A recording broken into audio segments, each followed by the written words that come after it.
Kung invited ka na ni Facebook sa affiliate partnership at di mo alam kung paano gagamitin, pues para sa ito yung video na to.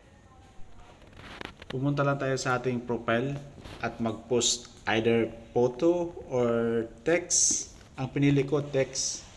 Tapos mag-type lang tayo ng ating ipopost. At pagkatapos, pindutin lang natin yung next sa taas. Hanapin ang monetization. Click yung add product link. At see all products. Hintayin lang saglit. Tapos hanapin ang ating pipiliin. Ang napili ko naman ay payong. At piliin ang payong. Add latest draft. Pindutin ang save sa taas. At next.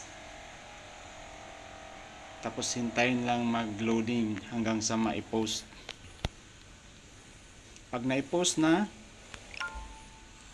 i-click mo lang yung post text para makita mo yung link ng product na inyong in-affiliate. So ganun lang kabilis.